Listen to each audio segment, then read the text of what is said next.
Dalam tinta sejarah Indonesia, nama Sekar Maji Marijan Kartosuwiryo telah tercatat sebagai pemberontak bangsa.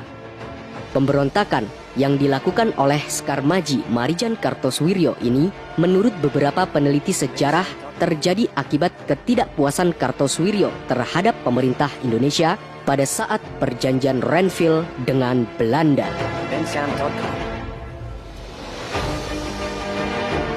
Akibat perjanjian yang mengecewakan Kartosuwiryo ini, pada bulan Februari 1948, Kartosuwiryo dan pengikutnya dari beberapa tentara Hizbullah, Sabilillah, dan kelompok partisannya mendirikan Tentara Islam Indonesia di Jawa Barat untuk berjihad melawan pasukan Belanda.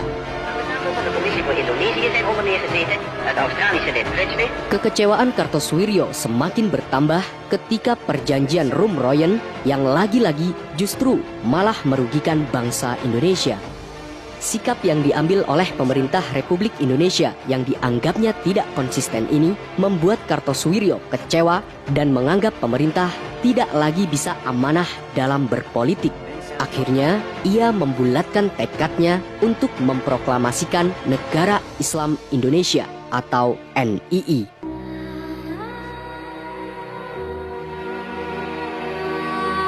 Sekar Maji Marijan Kartosuwiryo atau yang dikenal dengan SM Kartosuwiryo lahir pada tanggal 7 Januari 1905 di Kecamatan Cepu, Kabupaten Blora, Jawa Tengah. Kartosuwiryo kecil yang merupakan anak dari seorang ayah yang berprofesi sebagai mantri candu sebenarnya bukan seorang muslim yang taat karena ia kurang mendapatkan pembelajaran tentang agama. Ia terus-menerus menempuh pendidikannya di sekolah Belanda.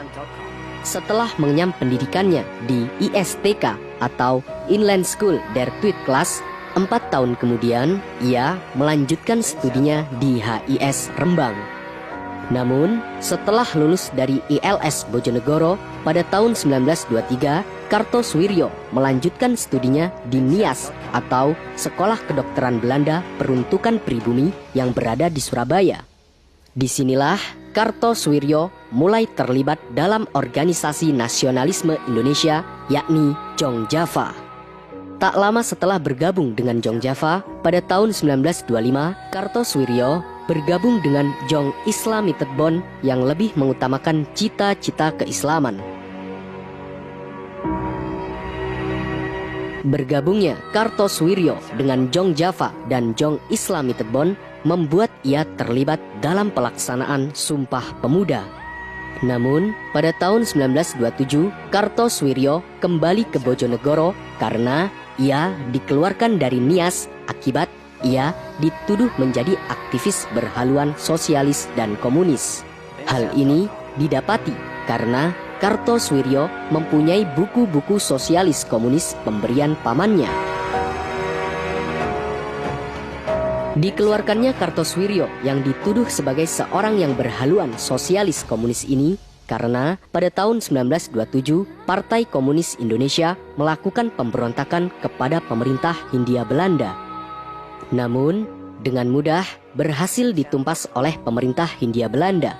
Akibatnya, banyak orang-orang yang terlibat atau memiliki kaitannya dengan PKI membuat pemerintah Hindia Belanda menumpasnya. Di Bojonegoro, Kartosuwiryo bekerja sebagai seorang pengajar. Namun, tidak lama kemudian, ia kembali ke Surabaya dan menjadi murid serta sekretaris pribadi dari seorang tokoh pendiri Sarekat Islam, yakni Haji Omar Said Cokro Aminoto. Saat bersama Cokro Aminoto, Kartosuwiryo mulai tertarik dengan pemikiran-pemikiran Cokro Aminoto yang kemudian mempengaruhi sikap dan orientasi politik Kartosuwiryo. Ia juga mulai mengkaji dengan serius tentang pemikiran-pemikiran Islam yang kemudian menjadikan ia seorang yang Islam-minded. Bahkan Kartosuwiryo meneruskan pendalamannya pada pemikiran Islam sampai ia mendedikasikan aktivitasnya untuk mempelajari Islam.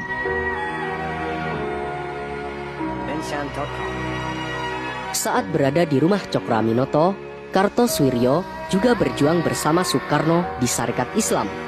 Namun, karena berbeda pandangan ideologi, membuat mereka memilih jalan yang berbeda pula. Soekarno lebih memilih jalan nasionalisme, dan Kartosoewirjo lebih cenderung ke arah sistem negara non-sekuler.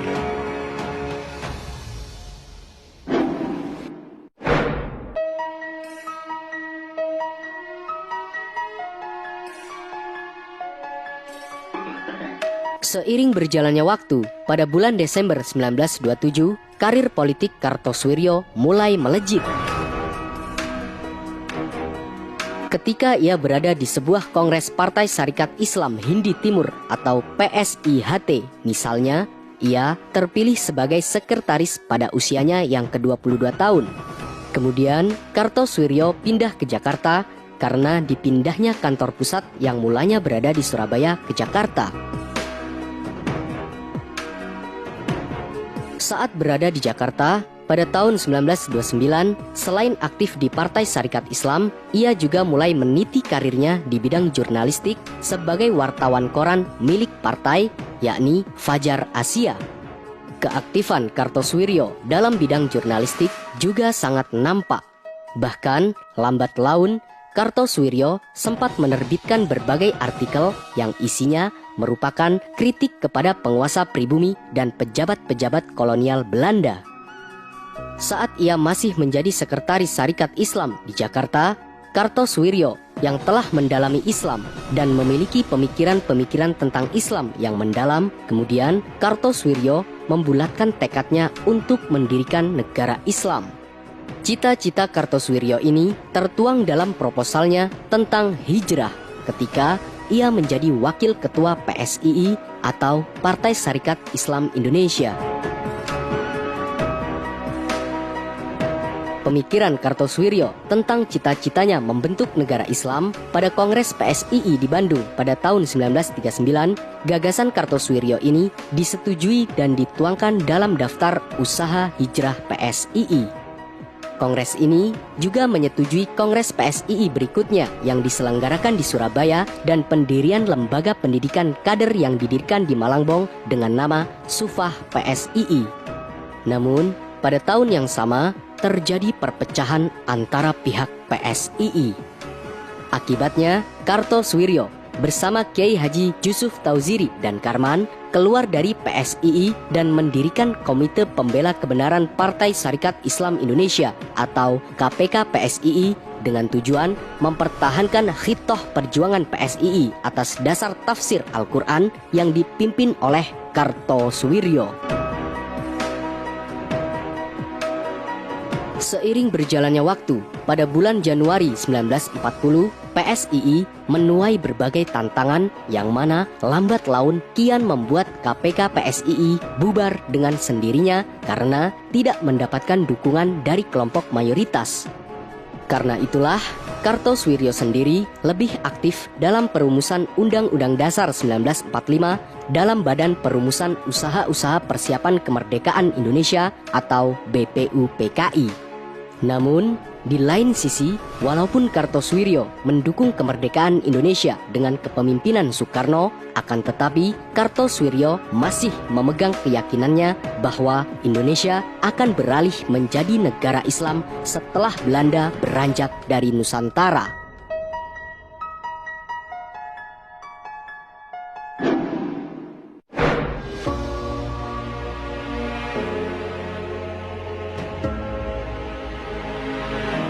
Seiring berjalannya waktu, 2 tahun setelah Indonesia merdeka, pada tanggal 27 Juli 1947, Kartosoewirjo mulai aktif dalam partai politik Masyumi. Kemudian, saat Belanda datang ke Indonesia dengan agresi militernya dan ingin menjajah kembali Indonesia, membuat Kartosoewirjo mengeluarkan resolusi jihad memimpin tentara Hizbullah dan Sabilillah untuk bertempur melawan Belanda di Jawa Barat.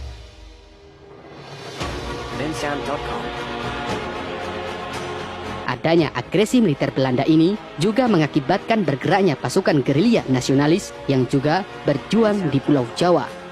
Para tentara Kartosoewirjo dan tentara gerilya nasionalis beraliansi dengan tujuan mereka masing-masing. Jika tentara nasionalis berjuang demi negaranya yang sekuler, Maka tentara Kartosuwiryo berjuang dengan menginginkan negara yang non-sekuler.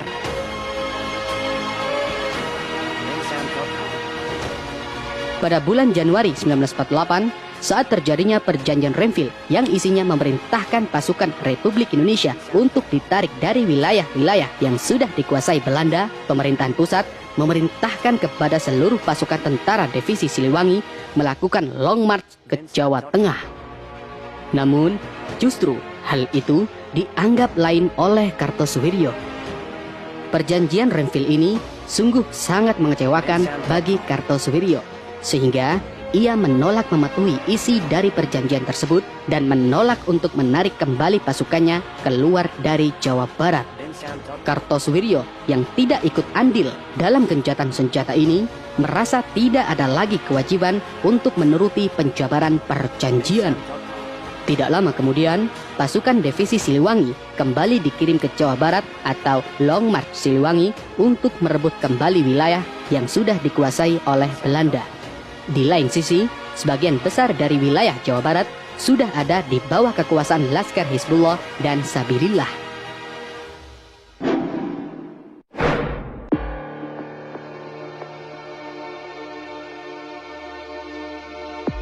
Kembalinya pasukan divisi Siliwangi ke Jawa Barat dan memaksa pasukan Hizbullah dan Sabilillah untuk memberikan wilayah yang sudah dikuasainya adalah salah satu faktor perselisihan antara pasukan divisi Siliwangi dengan Hizbullah dan Sabilillah. Kartosuwiryo menegaskan kepada tentara Hizbullah dan Sabilillah untuk tidak lagi menyerahkan wilayah yang sudah dikuasai kepada pasukan divisi Siliwangi. Alasan Kartosuwiryo tidak menyerahkan wilayah tersebut karena kelompok Hizbullah dan Sabilillah telah bersusah payah merebut wilayah tersebut dari tangan Belanda. Dan juga menurut Kartosuwiryo, pasukan divisi Siliwangi merupakan pasukan sisa-sisa pelarian dari Partai Komunis Indonesia atau PKI Madiun. Akibatnya, tidak lama setelah perjanjian Renville, pada pertengahan bulan Februari 1948, Kartosuwiryo secara resmi mendirikan Tentara Islam Indonesia atau TII di Jawa Barat, yang mana Tentara Islam Indonesia atau TII ini terdiri dari 4 batalion dan kelompok partisan Islam lainnya.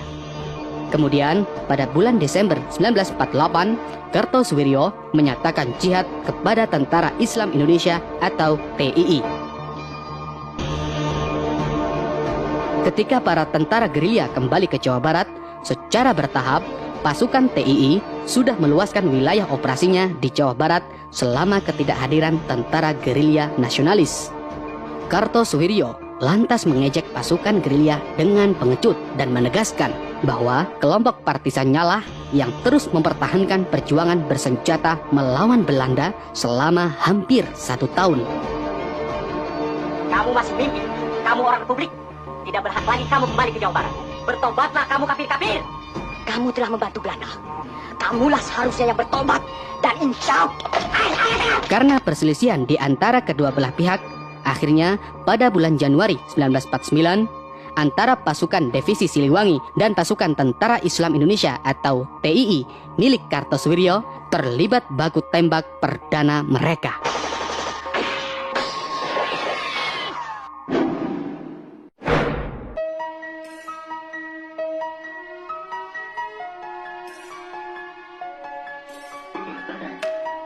Seiring berjalannya waktu, pada tanggal 7 Mei 1949, perundingan antara pihak Indonesia dengan Belanda terjadi lagi dengan terselenggaranya perjanjian Rumroyen. Namun, dalam perundingan ini, lagi-lagi justru hanya merugikan pihak Indonesia. Kartosuwiryo pun mengecam perjanjian ini dan menyebutnya sebagai pengkhianatan total. Sikap politik yang memalukan ini membuat Kartosuwiryo mengatakan Rum dan Hatta yang akhir-akhir ini tidak tahu malu lagi menjual negara sampai habis atau obral besar-besaran. Sungguh memalukan sekali.